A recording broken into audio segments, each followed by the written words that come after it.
Thanks for coming this morning to talk about the question that ADEPT has raised, which is what can Myanmar's elections tell us about political transitions? ADEPT, as you can see from the little banner below me here, is a recently formed consortium of 6 major international development organizations involved in the democracy, elections, and human rights space. We look for ways to work together. We're down to a handful of countries where the military still is the predominant political force. Burma seems to be one of those.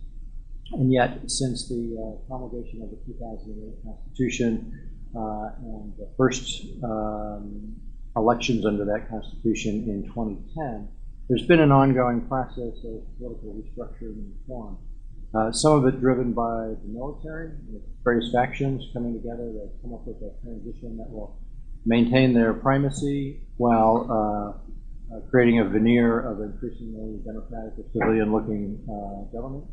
And at the same time, civil society and opposition political forces have asserted themselves and also changed the trajectory of the government in Burma. So it's a planned and yet sometimes unplanned transition that is underway. And so the question for us this morning will be, is there something larger to be learned from this transition, structured and planned and directed as it is, and as unpredictable as it simultaneously is? At least 4 different centers of political power framed in these elections, from the government party to the main opposition party, the NLD, led by Aung San Suu Kyi, the ethnic parties, which make up another set of constituencies and are participating in a more vigorous way this time around, and then, of course, the military, which has 25% of the seats in parliament reserved. So there will be different centers of political power and influence emerging through this election process that will come in about a month, and then we will see where this process continues to take the country. So it's a very interesting moment now, just a month before these critical elections. We're glad to have such expert discussants here today to help us think this through. And so I want to turn it over to our real experts, to begin with you, John, who can set the stage a little bit more. Transitions are never smooth, and they don't happen overnight, and Myanmar is no exception. While there's optimism about the election, I think there's also a suspicion that lingers. There are going to be 32 million people that are going to cast their ballots of either the first or second time in their lives for 6,074 candidates from 93 political parties. And of the 93 parties, 9 parties will field more than 100 political candidates. And the 2 major parties, the United Solidarity Development Party and the National League for Democracy, will field 1,000 candidates, both in the upper and lower houses of the parliament, as well as in the state and regional parliaments. There are challenges to this election. The accuracy of the electoral rolls are being called into question. There have been accusations of intimidation by some candidates, and also the Union Election Commission has prohibited any parties from criticizing the Constitution, the government, and the military. Despite these challenges, I think the peoples of Myanmar want to be want their country to be democratic, even though they might not be sure exactly what that means. Earlier this year, we released the Asia Foundation released a report, and you can go to our website and be able to download it. It's titled Myanmar 2014: Civic Knowledge and Values in a Changing Society. And it revealed that the knowledge of the average person in Myanmar, the knowledge of the government is low. 82% of the people are not able to name any branches of the government. Only 14% correctly cited the executive branch, 3% the legislature, and 2% the judicial branch. Most of those respondents, they were most knowledgeable about the executive branch. 87% of people knew that the president of Myanmar is the head of state. but only 12% of those surveyed knew that the president and vice presidents are indirectly elected by the parliament. And even only, despite the prominence of the military throughout people's lives over the decades, only 15% of the survey respondents answered correctly that 25% of the parliament seats are reserved for the military. As one of the poorest countries in Asia, people have lacked social services such as health and education. Only 2 to 4% of the country has had access to the internet. But the country is in the midst of a connectivity revolution. The opening of the telecom sector has led people to being able to support smartphones, and there are more than 32 million active SIM cards in Myanmar today, and 16 million of those have access to the internet. So there is an ability of the people to be able to reach the government in a cheap, efficient way that brings the power of information to voter education. So for a nation that less than 5 years ago was denied access to information for decades under military rule, I find this all quite remarkable. There was a time where you could own if you used or were believed to have used a fax machine inappropriately, you could be sentenced to prison for 7 to 15 years. So to be able to have millions of people to be able to have access to this is truly astounding. So how will the election go? In 1990, when an election was held, despite rigorous impediments to campaigning, ballots were freely cast, and the National League of Democracy won 82% of the parliamentary seats with more than 60% of the vote. I actually believe that when those ballots were cast, not before leading up, not the campaigning leading up to the election, which was severely curtailed, I think you have create an argument that it might have been the most free and fair vote in the last half of the 20th century in Southeast Asia. But the 2010 election that came after the promulgation of the 2008 Constitution was skewed to ensure that the USDP won decisively. But then there was a by-election in 2012 when the NLD was able to run, which it didn't in 2010, and they won 43 of 45 seats in the by-election, making the NLD a small but yet significant minority party. And Aung San Suu Kyi was allowed to run, and she was overwhelmingly elected. But with 25% of the parliament seats reserved for the military, the NLD may or may not get a majority. If the NLD wins a majority and is able to form a coalition government with a sizable plurality, what happens after the election is extremely important. Relations between the NLD and the military are expected to be tense, and the USDP and elements of the military are not happy with the NLD attempting to amend the Constitution in an attempt to remove the military from power. The November 8th election won't be perfect. But I believe this election will be freer, fairer, and more legitimate, certainly, than the 2010 election. And the international community will be keeping a close eye with observers from the Carter Center and IFAS and other organizations, keeping a close eye to ensure that this happens. But whatever the results, any government is going to have to focus on the long-standing issues important to the peoples of Myanmar.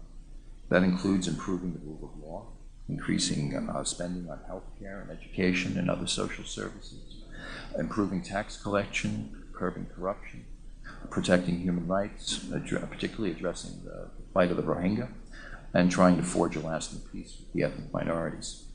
Myanmar's democratic transition will remain slow, perhaps not necessarily by choice, but primarily because of the military's clout, which will remain significant. But I think despite these challenges, there's an opportunity for the country to move here, to move ahead, and to become a greater part of the international community, despite perhaps in a halting way at times. So thank you very much. In the run-up to the election, we've also seen an upsurge in the amount of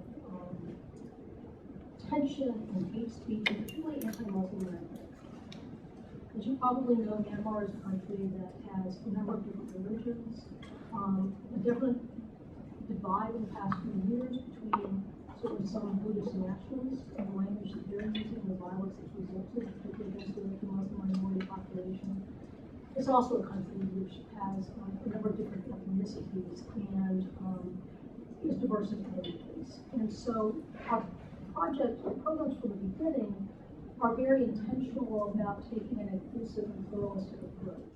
The voter educator code of conduct that Jennifer and the participants developed during the first course is very explicit about saying that voting is a human right. And so as a voter educator, you need to shape your voter education campaigns to conditions in your community and to the populations in your community, but they need to be inclusive, not targeted to your own ethnicity, not targeted to your own religion. That's something that given the rising tension in the last few years, in particular as the run to the election, we feel it's very important to introduce in these kinds of trainings in all of our work. And Bobby, this has been pretty much an upbeat, positive, things are going pretty well overall presentation so far. Counting on you for a little ballast here. Far be it from Freedom House, as you want to point out, the glass would be more than half empty. Delighted to participate on this panel. Thank you, and also Freedom House is honored to be part of the Democracy International consortium. I think evidence in the room that the political evolution of Myanmar is consequential in Southeast Asia and even beyond, as we see with the major engagement of large donors. Whether Myanmar moves along a democratic path is also of great interest to civil society activists internationally. As I learned last month when I was at a biennial gathering of the Community of Democracies, which is a global initiative that brings together governments, democratic governments, and civil society activists from around the world. Burma was part of an important part of the discussions that we were having.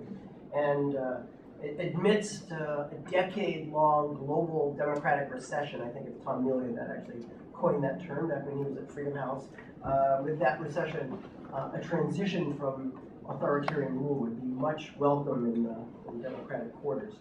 I recognize that these transitions, as Tom was alluding to, that they are always uncertain, they are never, almost never linear, and they are filled with unexpected twists and turns. So now with elections looming, what might the political landscape look like afterwards? Unsurprisingly, in the run-up to even in the distant run-up to the election, we began to see that that space was actually in some ways closing. And certainly we saw an intensification of the marginalization of ethnic, religious minority groups. The government's clampdown was primarily focused on media freedom and freedom of assembly, while, as we've seen, presiding over what we call growing intolerance and social exclusion and violence by state as well as non-state actors targeting minority populations. All of these are hallmarks of a ruling party that seems to lack confidence in its ability to prevail and hold. Now, many of the activists who we've been working with, and not just in Capitol, but around the country, have expressed to us a deep concern that no matter the outcome of the election, that they expect that civic space, or they expect and they worry that civic space is going to shrink. If the NLD wins, state institutions that are not under civilian control and that are responsible for many of the human rights violations that we've seen, here I think the Ministry of Home Affairs, the police, and of course the military, that they are likely to feel more threatened and could take aim at political opponents. Now, if the ruling USDP wins and remains in power, they could be emboldened and they could well move more aggressively, even more aggressively, against proponents of democracy, rule of law, and an end to corruption, which I imagine is going to continue to be a much, much larger issue as we move forward. Ironically, an election that is judged even close to free and fair may leave democracy and human rights activists particularly vulnerable, as they could be portrayed as placing Myanmar's democratic transition in its early stages and democratic progress at risk by continuing to document their work and continuing to document systematic human rights violations and exposing, again, rampant corruption. Now, activists are likewise wondering whether the leading democratic governments, including the US, will continue to stand with beleaguered civil society or turn their attention, as we've seen in many other instances after an election, attention and resources begin to shift almost exclusively in the direction of capacitating state institutions. And there's nothing wrong with that in and of itself, but then leaving civil society behind and forgetting that civil society has a critical role to play in the consolidation of democratic transition, if that in fact is what's going to happen. At the same time, also proponents of democratic reform that might be elected to parliament, are they going to continue to press an agenda, or are they going to be co-opted or even made more feeble and engage in self-censorship under pressure from hardline nationalist groups? With respect to religious minorities, one could argue that the greatest obstacle, looking down the road, the greatest obstacle to democratic progress in Myanmar could well be not just the obstacle to democracy, but also to what we might call durable stability, as the ethnic and religious cleavages and the corresponding absence of what I would argue are foundational values of tolerance, pluralism, inclusion, and compromise, some of the things that are the projects of World Learning are designed to address. And we know that the failure to address legitimate grievances, especially from minority communities, frequently are a recipe for radicalization and violent conflict. I would say that's certainly one of the things we've seen in Burma. Now, the government and its Buddhist nationalist allies have been extremely successful in marginalizing the Muslim minority community. They have, I think as folks here will know, they've been successful in enacting new race and religion laws that have isolated these populations socially and also entrenched discrimination. They've disenfranchised huge numbers of Muslims by revoking their citizenship and arbitrarily and illegally blocking numerous Muslim candidates from running for election. I was told, I didn't know this from my colleagues on the ground, that the NLD will be fielding exactly 0 Muslim candidates, which means that it's very unlikely that the new parliament will have more than probably less than a handful of those who will defend religious pluralism. In exchange for the National Electoral Commission blocking Muslim candidates, it also now appears that the hardline Buddhist organizations have called on their followers to support the USDP. This is important for a variety of reasons, but one would argue that it's these hardline Buddhist nationalists that have some measure of moral authority that, in a way, and if they are taking their support and throwing it behind the USDP, that is certainly a blow to the NLD's prospects. Just quickly, in contrast to what's happening in the Muslim community, we see that in the Christian community, we may actually see a bump in representation as these ethnic political parties from Kachin and Chin states and Karen division will likely do well. However, that success may, in fact, make them even more of a target by hardline nationalists. Prior to the start of our transition monitoring mission, we were a little bit unsure about how this would go forward because, to our knowledge, nobody had really done any kind of international monitoring at field levels, down to the states and regions and in the townships. We didn't really know how we would be received. We didn't know if we would be allowed to travel freely, if we would have access to the commissions. I think also from the other side, the Union Election Commission, which had facilitated our presence, was also a little bit, they didn't know what to expect from this either. I think as we've gone forward, we've certainly seen that the Union Election Commission has been quite cooperative towards us. We have not faced any travel restrictions. We've not had any restrictions on who we're able to meet. There has been some cases, kind of heavy police presence, some police cars coming in with sirens to escort our observers to the next meeting that requested, or special branch presence. Obviously, looking at us, no overt interference.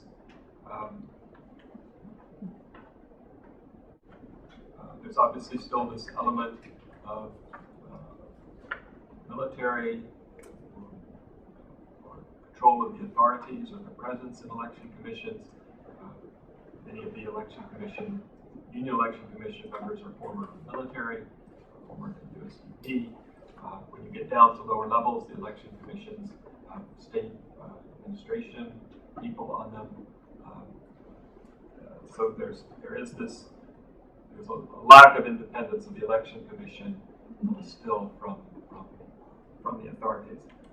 That said, so far the Union Election Commission seems to be doing a serious job in organizing these elections and creating this environment for good conduct of the elections. As these elections go forward, they're complex. Of course, they're being supported by IFAs and others, and they will make mistakes, and there will be things that go wrong, and they face a long history of fraudulent elections, or elections with very, very problematic elections. So anything that happens can be immediately seized on as evidence that they want to favor the authorities. I'm not saying that wouldn't be true, but there is a public confidence issue that they need to overcome. In terms of, I guess, some of the things about the optimism, if this is going in a positive direction or not. We work with, most of the activists that we work with are young, a lot of people in their early 20s, some people that have been involved with the human rights community longer, and then also making them sort of the deans of the human rights community in Myanmar. I think in general, my sense is that there is a lot of optimism, but realistic optimism.